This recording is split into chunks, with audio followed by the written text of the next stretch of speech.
అచ్యుతాపురం ఘటన చుట్టూ political blast జరుగుతోంది. అన్ని చర్యలు తీసుకుంటున్నాం, బాధితులకు అండగా ఉంటామన్నారు హోంమంత్రి అనిత. అయితే ఆమెపై విమర్శలు చేశారు వైసీపీ అధినేత జగన్. 17 మంది మృత్యువార్త పడడం అన్నది నిజంగా చాలా బాధాకరం. ఆ 17 మృతుల కుటుంబాలకి కూడా మా ప్రగాఢమైన సానుభూతిని కూడా తెలియజేసుకుంటున్నాం. ఎందుకంటే నాకు తెలిసి ఈ మధ్యకాలంలో ఇంత పెద్ద యాక్సిడెంట్ ఫార్మా కంపెనీస్లో ఇంత పెద్ద యాక్సిడెంట్ ఎక్కడా లేదు. తొందరగా రెస్పాండ్ అయ్యి ఫైర్ డిపార్ట్మెంట్ వాళ్ళు కూడా సుమారుగా ఒక 15 మందిని రక్షించడం కూడా జరిగింది.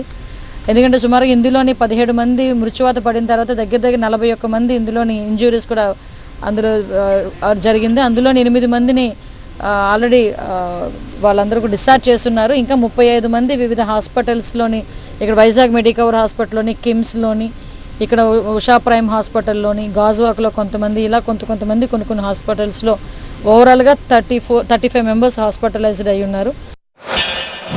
ప్రభుత్వం 17 మంది చనిపోతే మొట్టమొదటిగా సాయంత్రం 4 గంటలకు హోంమంత్రి వచ్చి ప్రెస్ మీట్ను అడ్రస్ చేస్తూ తాను మాట్లాడినప్పుడు కూడా సహాయానికి సంబంధించి పర్యవేక్షించడానికి తాను అనకాపల్లికి వెళ్తున్నాను అన్న మాటలు వాళ్ళ నోట్లో నుంచి రాలేదు.